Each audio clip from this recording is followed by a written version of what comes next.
Prêt à tout pour la caresse de tes doigts sur un écran tactile, pour le réconfort d'une lueur multicolore d'une application futile. On t'offre des réflexions toutes faites sur fond de soleil couchant, sur fond de chatons touchants gambadant dans les champs. Pour seule illumination, tu n'as que le nirvana d'un pixel qui dans un bruissement sourd épuise ta capacité intellectuelle.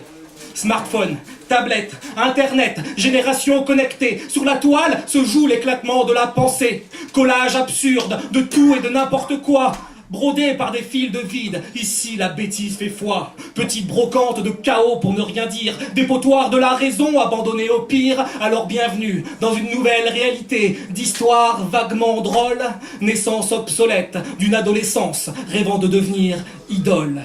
Dans un fil de news Facebook, tu imposes ta vie idyllique. Facile à partager, ton image devient marque de fabrique. Alors tu te perds dans le paradoxe de tes désirs égocentriques. Te voilà suspendu à ta surexposition publique. Monologue de sourds et surenchère de néant. On like et on s'émerveille sur écran géant. On capture une banalité bonne à gerber à coups d'iPhone. On jette en pâture la médiocrité d'un quotidien qui assomme. On réclame le droit de juger, le droit de blesser. Au nom de la liberté, vise de luxure, artifice du regard, esprit formaté.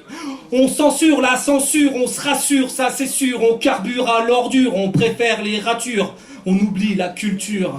Entre la pornographie des corps et l'obscénité des êtres, on navigue dans le délire, c'est l'ascension des traîtres. Entre vrai et fausse info, le doute désarticule l'image, sème des failles dans nos certitudes, ragots de bas étage. Merci le progrès, c'est la mort de la parole, obsolescence programmée. Alors, ressentez la douleur qui gît dans mes doigts quand résonne mon clavier. Je tape, et je tape, et je tape, et je tape encore pour réanimer ce rêve.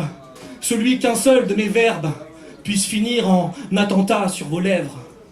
Alors, que devient la parole lorsqu'on ne l'entend plus? Est-ce qu'elle s'envole au profit d'un monde de malentendus?